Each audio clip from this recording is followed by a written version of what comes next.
ఈ రోజు మనము క్లాస్ 27 లో ఉన్నాము. ఈ క్లాస్ 27 లో మనము ఒక ఇంపార్టెంట్ థింగ్ నేర్చుకోబోతున్నాము. అదేంటంటే could have and would have. చాలా మందికి ఇంగ్లీష్ మాట్లాడుతున్నప్పుడు ఒక పనిని చేసి ఉండగలిగే వాడిని, ఒక పనిని చేసి ఉండేవాడిని అని చెప్పడానికి చాలా కష్టంగా ఉంటుంది. అంటే ఆ పని జరగదు, బట్ ఆ పనిని నేనైతే చేసి ఉండగలిగే వాడిని, నేను ఆ సందర్భంలో చేసి ఉండేవాడిని అని చెప్పే ఒక ఇమాజినేషన్లో చెప్పే కండిషన్ ఇది.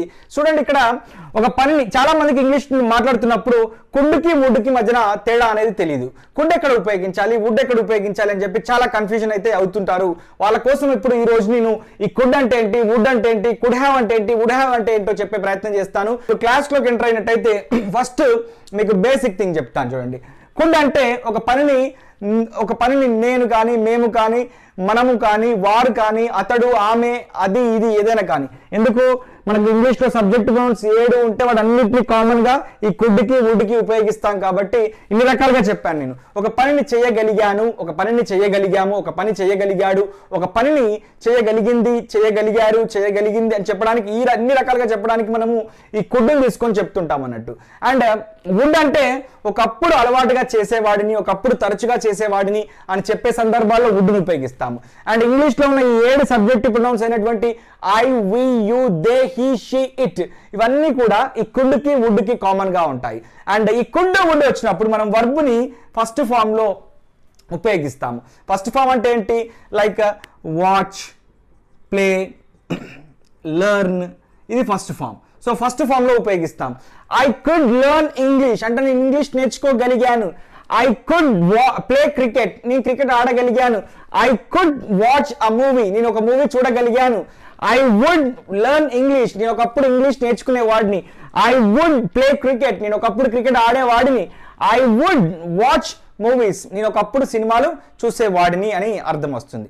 అయితే ఇక్కడ మనం అర్థం చేసుకోవాల్సిన విషయం ఏంటి అని అంటే, ఇక్కడ కుడ్ తర్వాత వుడ్ తర్వాత హ్యావ్ని ఉపయోగిస్తున్నాం. నేనేం చెప్పాను ప్రీవియస్ క్లాసెస్లో, మనం ఎక్కడైనా సరే హ్యావ్ ఫామ్ తర్వాత వర్బ్ని యూజ్ చేయాల్సి వస్తే దాన్ని మనం పాస్ట్ పార్టిసిపుల్ ఫామ్లోనే యూజ్ చేయాలి. ఎంటైర్ ఇంగ్లీష్లో హ్యావ్ తర్వాత వర్బ్ యూజ్ చేయాల్సి వస్తే, ఐ రిపీట్, హ్యావ్ ఫార్మ్స్ తర్వాత వర్బ్ని యూజ్ చేయాల్సి వస్తే మనం past participle form of the వర్బ్ని యూజ్ చేస్తాము. మరి past participle form of the verb అంటే ఏంటో మీకు తెలియాలి అని అంటే, మీరు మన క్లాస్ అయినటువంటి వీడియో 3 అండ్ వీడియో 4 అంటే day 3 and day 4 45 days spoken English challenge లో భాగంగా డే 3 అండ్ డే 4 వీడియోని మీరు చూస్తే మీకు past participle form of the verb అంటే ఏంటో ఈజీగా అర్థమవుతుంది. అండ్ ఇక్కడ చూడండి, ఈ past participle form of the వర్బ్ని ఇప్పుడే చెప్తాను. లెర్న్ ఏమవుతుంది, ఇక్కడ లెర్న్ట్ అవుతుంది. లెర్న్ ఏమవుతుంది, లెర్న్ట్ అవుతుంది. ప్లే ఏమవుతుంది, ప్లేడ్ అవుతుంది. అండ్ వాచ్ ఏమవుతుంది, వాచ్డ్ అవుతుంది. వాచ్ కూడా వాచ్డ్ అవుతుంది. సింపుల్గా మనం గుర్తుపెట్టుకోవాల్సినటువంటి ఒక సింపుల్ ట్రిక్ ఏంటి అని అంటే, హ్యావ్ ఫామ్ పక్కన మనం వర్బ్ యూజ్ చేసి మాట్లాడుతున్నామంటే అది జరిగిపోయిన పని గురించి మాట్లాడుతుంది అని దాని అర్థం. మళ్ళీ చెప్తున్నాను, హ్యావ్ ఫామ్ తర్వాత మనం వర్బ్ని పాస్ట్ పార్టిసిపుల్ ఫామ్లో ఎక్కడ యూజ్ చేసినా అది have, has, had, shall have, will have, should have, must have, may have, might have, could have కావచ్చు, వుడ్ హ్యావ్ కావచ్చు. హ్యావ్ తర్వాత మనం వర్బ్ని పాస్ట్ పార్టిసిపుల్ ఫామ్లో యూజ్ చేసి మాట్లాడుతున్నామంటే ఒక జరిగిపోయిన పని గురించి మనం మాట్లాడుతున్నాం. అంటే ఆల్రెడీ జరిగిపోయిన పని అంటే past action which is already completed. So ఇక్కడ కూడా మనం జరిగిపోయిన పని గురించే మాట్లాడినప్పటికీ ఇదేమో వర్బ్ V1 ఫామ్లో యూజ్ చేసి చెప్తున్నాము, ఇదేమో వర్బ్ పాస్ట్ పార్టిసిపుల్ ఫామ్లో యూజ్ చేసి చెప్తున్నాము. మరి రెండు ఎందుకు అని అంటే, ఇదేమో జరిగిన పని గురించే చెప్తున్నాము, ఆల్రెడీ చేయగలిగాను, ఒకప్పుడు చేసేవాడిని అని చెప్పి. ఇక్కడ ఈ పని జరగలేదు, బట్ ఐ రిపీట్ అగైన్, ఇక్కడ ఈ పని జరగలేదు కానీ మనం చెప్తున్నాం అన్నట్టు. ఏమని చెప్తున్నాము, చేయగలిగే వాడిని, చేసి ఉండగలిగే వాడిని. ఇక్కడ 2 రకాలుగా రాశాను, చేసి ఉండగలిగే వాడిని, చేయగలిగి ఉండేవాడిని. ఏదైనా మనకు నచ్చిన విధంగా మనం అనుకోవచ్చు అన్నట్టు. అంటే పాస్ట్లో, గతంలో నేను చేయగలిగే వాడిని, నాకు ఆ అవకాశం ఉంటే చేయగలిగే వాడిని అనే సందర్భంలో మనం ఉపయోగిస్తాం. అంటే ఎప్పుడు ఉపయోగిస్తాము అని అంటే, ఈ కుడ్ హ్యావ్ అండ్ వుడ్ హ్యావ్ని మనం ఇఫ్ హ్యాడ్ వచ్చినప్పుడు వర్బ్ని పాస్ట్ పార్టిసిపుల్ ఫామ్లో యూజ్ చేసినప్పుడు, మనం ఇఫ్ కండిషన్ వచ్చినప్పుడు, ఇఫ్ కండిషన్ అంటే ఇంప్రాబబుల్ కండిషన్ వచ్చినప్పుడు, ఇమాజినేషన్లో నాకు గనుక మీరు ఆపర్చునిటీ ఇచ్చింటే నేను ప్రూవ్ చేసుకుని ఉండేవాడిని అంటే, ఇక్కడ మనం చూడండి, if you had given me an opportunity had తర్వాత మళ్ళీ హ్యావ్ ఫామ్ కాబట్టి ఏం రావాలి, వర్బ్ పాస్ట్ పార్టిసిపల్ ఫామ్లో రావాలి. మీకు ఇక్కడ కన్ఫ్యూజన్గా ఉంటుంది. ఎన్ నెంబర్ ఆఫ్ ఎగ్జాంపుల్స్ ఇచ్చే ప్రయత్నం చేస్తాను. I will try and give an number of examples. అప్పుడు మీకు క్లారిటీగా వస్తుంది. సో మీరు అప్పుడు క్లారిటీ రావాలి, జెన్యున్గా మీరు ఇంగ్లీష్ నేర్చుకోవాలి, ఇంగ్లీష్లో మాట్లాడాలంటే మీరు ఏం చేస్తారు, వీడియోని చివరి వరకు చూడాలి. ఒకసారి అర్థం కాకపోతే 2 సార్లు 3 సార్లు కూడా చూడాలి. ఫ్రీ ఆఫ్ కాస్ట్ కాబట్టి ఎన్నిసార్లు చూసినా తప్పులేదు. ఒకవేళ మీకు ఇంటర్నెట్ అవైలబిలిటీ లేకపోతే డౌన్లోడ్ చేసుకొని ఇంటి దగ్గరికి వెళ్ళిన తర్వాత ఇంటర్నెట్ అవైలబిలిటీ ఉన్న దగ్గర డౌన్లోడ్ చేసుకొని ఇంటి దగ్గరైనా తర్వాత చూడొచ్చు. అండ్ ఇక్కడ చూడండి, if you had given me an opportunity I could have proved my self. మీరు నాకు ఒక అవకాశం ఇచ్చి ఉంటే నన్ను నేను ప్రూవ్ చేసుకొని ఉండగలిగే వాడిని. కుడ్ హ్యావ్ అంటే ఏంటి, ఒక పనిని చేసి ఉండగలిగే వాడిని, ఒక పనిని చేయగలిగి ఉండేవాడిని, ఆ చేసి ఉండగలిగే వాడిని అని కదా అర్థం. సో కుడ్ హ్యావ్ అని ఈ రకంగా చెప్పాను అని దాని అర్థం. ఇప్పుడు మీకు చాలా ఎగ్జాంపుల్స్ ఇచ్చే ప్రయత్నం చేస్తాను. ఆ ఎగ్జాంపుల్స్ అన్నీ ఇస్తే ఈజీగా మీరే అర్థం చేసుకుంటారు. వుడ్ హ్యావ్ అన్నా కూడా ఒకప్పుడు చేసి ఉండేవాడిని అంటే ఆ పని జరగలేదు, ఆ పని వాస్తవానికి ఎగ్జిస్టెన్స్లో లేదు, అవ్వలేదు, బట్ చేసి ఉండేవాడిని అని చెప్తున్నాము. అలా అయితే మీరు నన్ను ఇన్వైట్ చేసి ఉంటే నేను పార్టీకి వచ్చి ఉండేవాడిని. If you had invited me I would have attended the party. అంటే మీరు నన్ను ఇన్వైట్ చేయలేదు, నేను రాలేదు, బట్ చేసి ఉంటే వచ్చేవాడిని, అలా అయి ఉంటే ఇలా చేసి ఉండగలిగేవాడిని, అలా అయి ఉంటే ఇలా చేసి ఉండేవాడిని అని చెప్పినప్పుడు అంటే ఒక పని ఇలా జరిగి ఉంటే అలా జరిగి ఉండేది అని చెప్పే సందర్భం అన్నట్టు. ఇప్పుడు క్లియర్గా ఎక్స్ప్లెయిన్ చేసే ప్రయత్నం చేస్తాను, డోంట్ గో అవే. మీకు ఇప్పుడు ఈ ఎగ్జాంపుల్స్ అర్థం అవ్వాలంటే ఖచ్చితంగా నేను చెప్తున్నటువంటి 2 కండిషన్స్ అర్థం చేసుకోవాలి. ఇక్కడ 2 పనులు ఉంటాయి, ఈ 2 పనులు కూడా జరగవు, బట్ మనం ఇమాజిన్ చేసుకొని ఆ పని జరిగి ఉంటే ఈ పని జరిగి ఉండేది అని చెప్పే క్రమంలో చెప్తాము.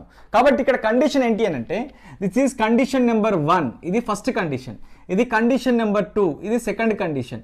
సో ఇక్కడ ఫస్ట్ కండిషన్ సెకండ్ కండిషన్ని మనం తీసుకుంటాము. చూడండి ఇక్కడ ఇఫ్ యూ హ్యాడ్ తర్వాత హ్యావ్ ఫార్మ్స్ వచ్చిన తర్వాత వర్బ్ని మనం ఏ ఫామ్లో యూజ్ చేయాలని చెప్పాను, మనము పాస్ట్ పార్టిసిపల్ ఫామ్లో యూజ్ చేయాలి. అదేవిధంగా ఐ వుడ్ హ్యావ్ అని చెప్పాను ఇక్కడ, అంటే ఇక్కడ వర్బ్ మళ్ళీ హ్యావ్ తర్వాత వర్బ్ ఏ ఫామ్లో యూజ్ చేయాలని చెప్పాను, పాస్ట్ పార్టిసిపల్ ఫామ్లో యూజ్ చేయాలని చెప్పాను. అండ్ గుర్తుపెట్టుకోండి ఇక్కడ సబ్జెక్ట్ అని ఇచ్చాను. మనకి ఇంగ్లీష్లో ఎన్ని రకాల సబ్జెక్ట్స్ ఉన్నాయి, I, we, you, they, he, she, it. అంటే ఈ యూ ప్లేస్లో I, we, you, they, he, she, it ఏదైనా రిప్లేస్ చేసుకోవచ్చు. అదేవిధంగా ఇక్కడ సబ్జెక్ట్ ప్లేస్లో కూడా I, we, you, they, he, she, it ఏదైనా రిప్లేస్ చేసుకోవచ్చు అని దాని అర్థం. మళ్ళీ చెప్తున్నాను, ఇది కండిషన్ నెంబర్ 1, ఇది కండిషన్ నెంబర్ 2. ఈ కండిషన్ని ఫస్ట్ రాసినా ఏం కాదు, ఈ కండిషన్ని సెకండ్ రాసినా ఏం కాదు. అంటే ముందు ఏది రాసినా ఏం కాదు, ఒకటే అర్థం వస్తుంది అని దాని అర్థం. అయితే ఇక్కడ చూడండి, ఇఫ్ యూ హ్యాడ్ వర్బ్ని మనం ఇక్కడ పాస్ట్ పార్టిసిపల్ ఫామ్లో యూజ్ చేసినట్లయితే అండ్ ఐ వుడ్ హ్యావ్ ఇక్కడ కూడా వర్బ్ని పాస్ట్ పార్టిసిపల్ ఫామ్లో యూజ్ చేసినట్లయితే ఏమని మీనింగ్ వస్తుందంటే ఈ పని చేసి ఉంటే, అంటే ఈ పర్టికులర్ పనిని చేసి ఉంటే, అంటే ఇలా చేసి ఉంటే అలా జరిగి ఉండేది అని దాని అర్థం. అంటే ఈ పర్టికులర్ పని జరిగి ఉంటే, చేసి ఉంటే ఇలా జరిగి ఉండేది, ఈ పర్టికులర్ పనిని మనం చేసి ఉంటే ఇలా జరిగి ఉండేది. అండ్ అదేవిధంగా ఈ పని జరగకుండా ఉండి ఉంటే ఇలా జరిగి ఉండేది కాదు అని కూడా చెప్పొచ్చు అన్నట్టు, నాట్ యాడ్ చేసి సింపుల్గా. అంటే నెగిటివ్ సెంటెన్స్ కూడా చెప్పొచ్చు ఇక్కడ మనం. ఇక్కడ చూడండి, if you had same, if you had తర్వాత వర్బ్ పాస్ట్ పార్టిసిపల్ ఫామ్లో యూజ్ చేశాను. If you had asked I would have told. అంటే దాని అర్థం ఏంటి, నువ్వు అడిగి ఉంటే నేను చెప్పి ఉండేవాడిని అని దాని అర్థం. మళ్ళీ చూడండి ఒకసారి, ఇఫ్ యూ హ్యాడ్ తర్వాత వర్బ్ని మనం పాస్ట్ పార్టిసిపల్ ఫామ్లో ఇక్కడ చెప్పినట్టుగానే యూజ్ చేసాం. ఐ వుడ్ హ్యావ్ టోల్డ్ అనేది కూడా టెల్కి పాస్ట్ పార్టిసిపల్ ఫామ్. అంటే నువ్వు అడిగి ఉంటే నేను చెప్పి ఉండేవాడిని. ఎందుకు జాగ్రత్తగా వినమని చెప్తున్నానంటే ఇప్పుడు నేను కొన్ని ఎగ్జాంపుల్స్ ఇస్తాను, మీరు కామెంట్ సెక్షన్లో కామెంట్ చేసి ప్రూవ్ చేసుకోవాలి. అంటే నాకు అర్థమైంది అని చెప్పి మీరు ఇక్కడనే ఎగ్జామ్ అది రాయాలి అండ్ నాతో రెక్టిఫై చేయించుకోవాలి ఇమీడియట్గా. ఇఫ్ దే హ్యాడ్ ఇన్వైటెడ్, వారు ఆహ్వానించి ఉంటే మేము we would have attended. If they had invited we would have attended. ఇంకా క్లియర్గా ఇలా కూడా చెప్పుకోవచ్చు, if they had invited us, ఒక ఎక్స్ట్రా వర్డ్ కూడా యాడ్ చేసుకోవచ్చు. If they had invited us అంటే వారు మమ్మల్ని ఆహ్వానించి ఉంటే, అంటే ఈ పని జరిగి ఉంటే, we would have attended the party, we would have attended the function, we would have attended the programme, we would have attended the ceremony, ఏదైనా కావచ్చు. సో ఎక్స్ట్రా వర్డ్ ఏదైనా మీరు ఎక్స్టెండ్ చేసుకోవచ్చు ఇక్కడ. అప్పుడు మేము హాజరై ఉండే వాళ్ళము, దేనికి? పార్టీకి అయితే మేము పార్టీకి హాజరై ఉండే వాళ్ళము, ఫంక్షన్ అయితే మేము ఫంక్షన్కి హాజరై ఉండే వాళ్ళము, ప్రోగ్రామ్కి హాజరై ఉండే వాళ్ళము, ఏదైనా మీరు పెట్టుకోవచ్చు అక్కడ. అండ్ అదేవిధంగా ఇఫ్ యూ హ్యాడ్ గివెన్, ఏంటి ఇక్కడ ఎక్స్ట్రాగా? If you had given money I would have taken, లేదా if you had given me an opportunity I would have utilised. అంటే దీని అర్థం ఏంటి అంటే ఇక్కడ ఈ పర్టికులర్ ఎగ్జాంపుల్ అర్థం ఏంటి అంటే ఇఫ్ యూ హ్యాడ్ గివెన్, మీరు లేదా నువ్వు ఇచ్చి ఉంటే నేను తీసుకుని ఉండేవాడిని. If you had given me an opportunity I would have proved myself, అంటే మీరు ఒక అవకాశం ఇచ్చి ఉంటే నేను ప్రూవ్ చేసుకొని ఉండేవాడిని. If you had given me money I would have taken, I would have utilised. మీరు నాకు డబ్బు ఇచ్చి ఉంటే నేను వాడుకొని ఉండేవాడిని. యూటిలైజ్డ్ అంటే వాడుకొని ఉండేవాడిని అని దాని అర్థం. If she had accepted I would have married. If she had accepted, ఇక్కడ ఒక ఎక్స్ట్రా వర్డ్ యాడ్ చేయండి. If she had accepted my love proposal, marriage proposal, I would have married her. అంటే దాని అర్థం ఆమె నా పెళ్లి ప్రపోజల్ని లేదా ప్రేమ ప్రపోజల్ని ఒప్పుకొని ఉంటే నేను ఆమెను పెళ్లి చేసుకుని ఉండేవాడిని, నేను పెళ్లి చేసుకొని ఉండేవాడిని. ఒకవేళ నెగిటివ్లో చెప్పాలనుకోండి, దీనికి నాట్ యాడ్ చేస్తే సరిపోతుంది. ఐ వుడ్ నాట్ హ్యావ్, ఆమె యాక్సెప్ట్ చేసినా నేను పెళ్లి చేసుకొని ఉండేవాడిని కాదు అని చెప్పడానికి నాట్ యాడ్ చేస్తే సరిపోతుంది. And if he had prepared well he would have passed the exam. అంటే అతను బాగా ప్రిపేర్ అయి ఉంటే అతను ఎగ్జామ్ పాస్ అయ్యేవాడు. సో ఇలా కొన్ని ఎగ్జాంపుల్స్ ఇచ్చి ఇప్పుడు ఇక్కడ ఇస్తాను. మీరేం చేస్తారంటే కామెంట్ సెక్షన్లో కామెంట్ చేసి మీకు ఎంతవరకు అర్థమైందో ఒకసారి మీరు తెలుసుకోవడానికి కామెంట్ అయితే చేయాల్సి ఉంటుంది. ఇప్పుడు కుడ్ హ్యావ్తో కొన్ని ఎగ్జాంపుల్స్ ఇస్తాను. ఇక్కడ చూడండి, వుడ్ హ్యావ్కి కుడ్ హ్యావ్కి ఒక సన్నటి గీత మాత్రమే డిఫరెన్స్ ఉంటుంది. ఒక సన్నటి గీతని మనం అర్థం చేసుకుంటే ఆ సిమిలారిటీ ఏంటి, దానికి మధ్య ఉన్న డిఫరెన్స్ ఏంటో ఈజీగా అర్థం చేసుకుంటాం. వుడ్ హ్యావ్ అంటే ఒక పనిని చేసి ఉండేవాడిని అని దాని అర్థం. కుడ్ హ్యావ్ అంటే ఒక పనిని చేసి ఉండగలిగే వాడిని అని దాని అర్థం. కాబట్టి ఈ డిఫరెన్స్ అర్థం చేసుకోవాలి. మనము కుడ్ హ్యావ్ వాడాలా వుడ్ హ్యావ్ వాడాలా అని అంటే it is up to us. మనం కుడ్ హ్యావ్ వాడినా వుడ్ హ్యావ్ ఉపయోగించినా అది మన ఇష్టం. మనం ఏది నచ్చితే అది ఉపయోగించవచ్చు. కానీ రెండింటికి ఆల్మోస్ట్ సేమ్ మీనింగే వస్తుంది. వుడ్ హ్యావ్ అంటే చేసి ఉండేవాడిని, కుడ్ హ్యావ్ అంటే చేసి ఉండగలిగే వాడిని. రెండింటిలో ఏది ఉపయోగించినా కానీ ఏమీ కాదు. దాన్ని మీరు గుర్తుపెట్టుకోండి, అండర్లైన్ చేసుకోండి. ఇక్కడ చూడండి, ఇప్పుడు చెప్పిన ఎగ్జాంపుల్స్కే మళ్ళీ చెప్తున్నాను, మళ్ళీ అదే ఇస్తున్నాను మీకు. ఒక పని ఇఫ్ యూ హ్యాడ్ అంటే ఇలా చేసి ఉంటే అలా జరిగి ఉండగలిగేది, అలా చేసి ఒక పనిని అలా చేసి ఉండగలిగే వాడిని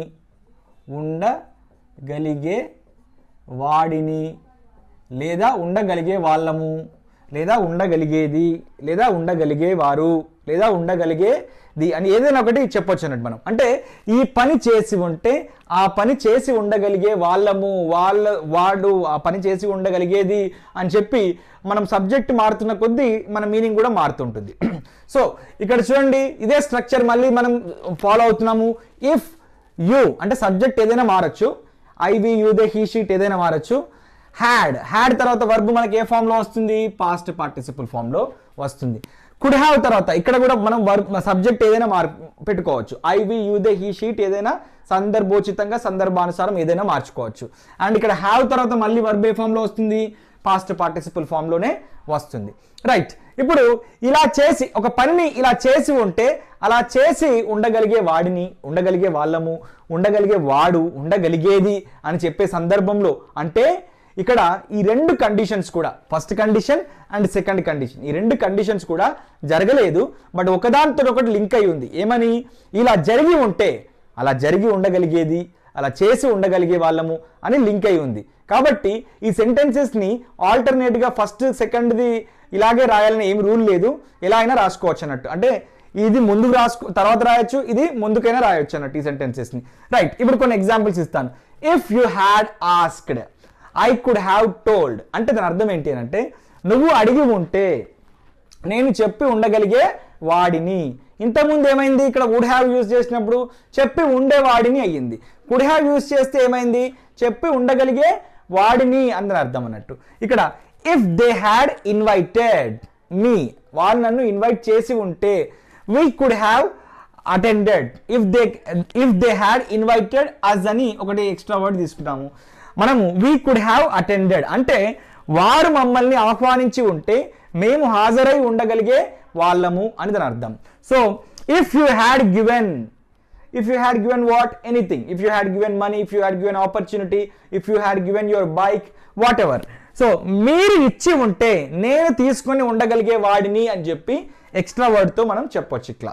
and if she had accepted, I could have married.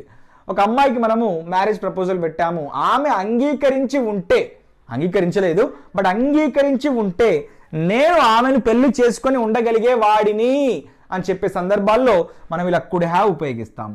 ఒకవేళ వుడ్ హ్యావ్ ఉపయోగించామనుకోండి చేసుకొని ఉండే వాడిని అవుతుంది, ఉండగలిగే వాడిని అని చెప్పి కాదు.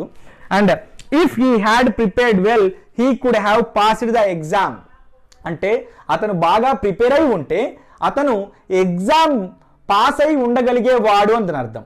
అంటే ఇక్కడ వుడ్ హ్యావ్కి కుడ్ హ్యావ్కి ఓన్లీ ఆ మీనింగ్ డిఫరెన్స్ ఉంది, కానీ ఆ సెంటెన్స్ ఫార్మేషన్లో కొంత తేడా కనబడుతుంది, థిన్ సిల్వర్ లైనింగ్ తేడా కనబడుతుంది. కానీ మనము కుడ్ హ్యావ్ బదులు వుడ్ హ్యావ్ని కానీ, వుడ్ హ్యావ్ బదులు కుడ్ హ్యావ్ని కానీ ఉపయోగించవచ్చు అని చెప్పి నేను చెప్తున్నాను. You can take this for granted and ఇలాగే ఉపయోగించండి. ఇప్పుడు కొన్ని ఎగ్జాంపుల్స్ ఇచ్చి పాజిటివ్ ఇంట్రాగేటివ్, నెగిటివ్ ఇంట్రాగేటివ్ సెంటెన్సెస్ని ఎలా ఫ్రేమ్ చేయాలో చెప్తాను. ఆ తర్వాత కొన్ని ఎగ్జాంపుల్స్ మీకు ఇస్తే మీరు కామెంట్ బాక్స్లో కామెంట్ చేయాలి. ఇప్పుడు ఇవే సెంటెన్సెస్ని positive interrogative, negative interrogative sentences ఎలా ఫ్రేమ్ చేయాలో చెప్తాను. ఇక్కడ ఇంగ్లీష్లో మాత్రమే రాశాను, నేను ఇంగ్లీష్ తెలుగులో ఎక్స్ప్లెనేషన్ ఇస్తాను, మీరు దాన్ని జాగ్రత్తగా శ్రద్ధగా విని రాసుకోవాల్సి ఉంటుంది.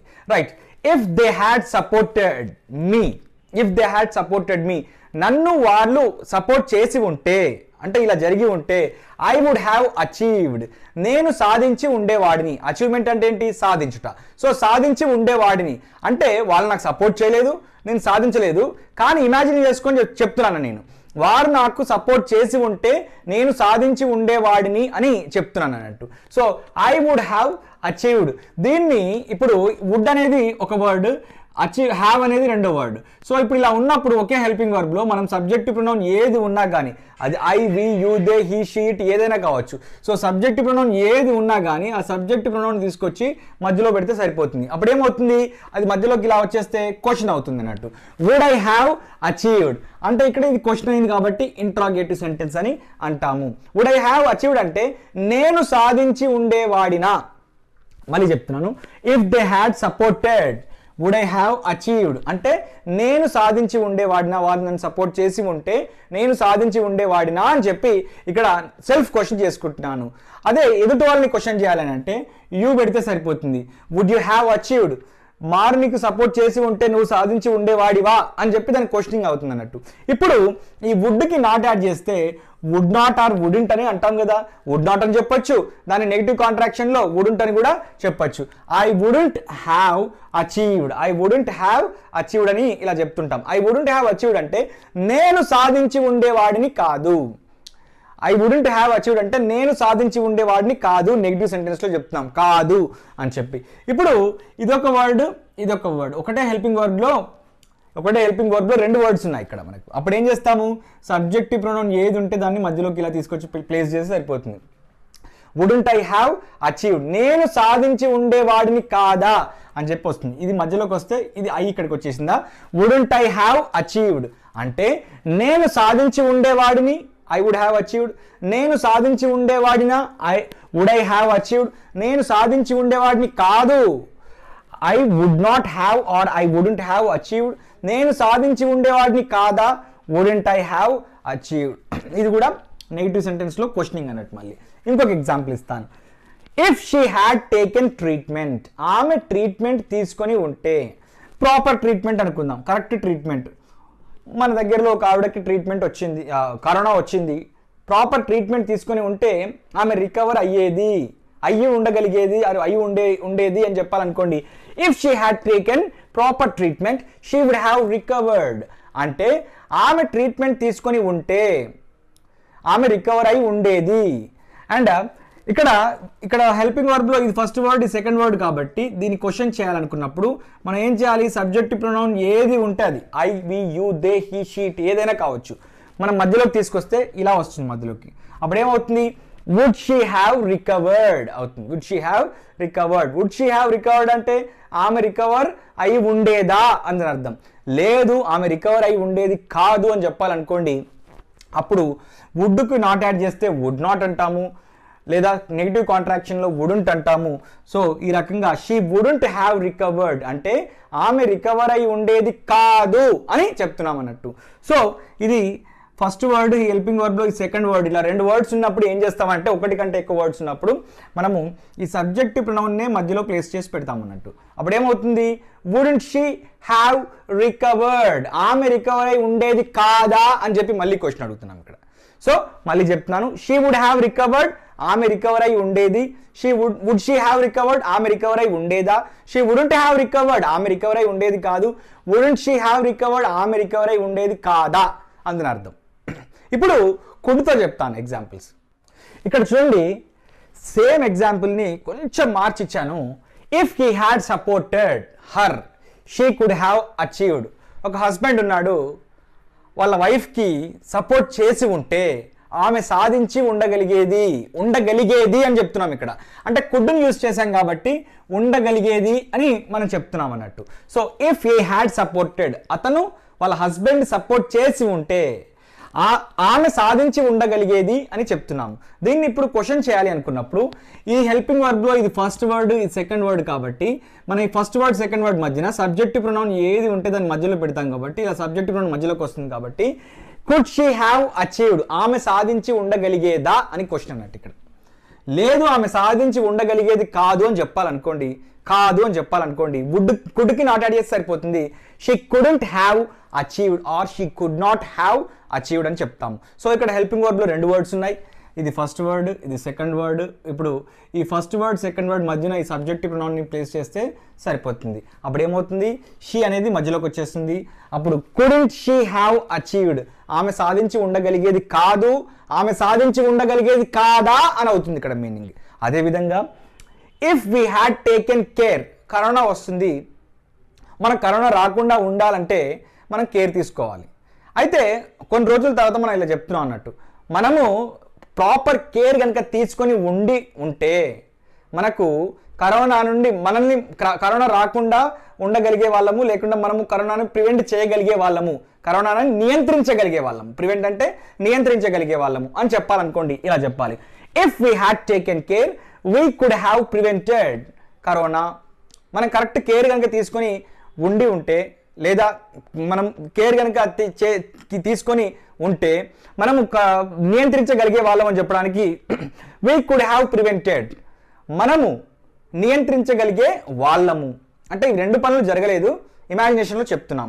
ఇక్కడ ఇది ఫస్ట్ వర్డ్, ఇది సెకండ్ వర్డ్. ఇప్పుడు ఏం చేస్తాము? సబ్జెక్ట్ ప్రొనౌన్ ఏది ఉంటుందో దాని మధ్యలో ప్లేస్ చేస్తాం. అప్పుడు ఏమవుతుంది? కుడ్ వీ హ్యావ్ ప్రివెంటెడ్, మనం నియంత్రించగలిగే వాళ్ళమా అని క్వశ్చన్ అన్నట్టు. లేదు మనం నియంత్రించగలిగే వాళ్ళం కాదు, it is beyond our capacity అని చెప్పాలనుకోండి, we could not have prevented. లేదా కుడ్కి నాట్ యాడ్ చేస్తే కుడెంట్ అంటాం కదా, వీ కుడెంట్ హ్యావ్ ప్రివెంటెడ్ అని కూడా చెప్పొచ్చు. సో ఇది ఫస్ట్ వర్డ్, ఇది second word. So we couldn't have prevented, ఇది నెగిటివ్ సెంటెన్స్. ఇప్పుడు దీన్ని నెగిటివ్ ఇంట్రాగేటివ్ సెంటెన్స్ చేయాలనుకోండి, ఇది ఫస్ట్ వర్డ్, ఇది సెకండ్ వర్డ్ కాబట్టి సబ్జెక్టివ్ ప్రొనౌన్ తీసుకొచ్చి మధ్యలో పెడితే కుడెంట్ వీ హ్యావ్ ప్రివెంటెడ్ అంటే మనం నియంత్రించగలిగి ఉండేవాళ్ళం కాదా అని చెప్పి మళ్ళీ క్వశ్చన్ అన్నట్టు. సో ఇప్పుడు నేను కొన్ని ఎగ్జాంపుల్స్ ఇస్తాను, జాగ్రత్తగా శ్రద్ధగా చూడండి. ఇక్కడ చూడండి, ఒక కామన్ పాయింట్, ఉండేవారు, ఉండేవాడిని, ఉండేవాళ్ళము అని అంటే వుడ్ హ్యావ్ అన్నట్టు దాని అర్థం. ఉండగలిగే వాడిని, ఉండగలిగే వాళ్ళము, ఉండేవారు, ఉండగలిగే వాడిని అంటే కుడ్ హ్యావ్ అన్నట్టు దాని అర్థం. సో మీకు ఆల్రెడీ ఇక్కడ మీకు ఒక చిన్న హింట్ ఇచ్చాను. Hope you understand well.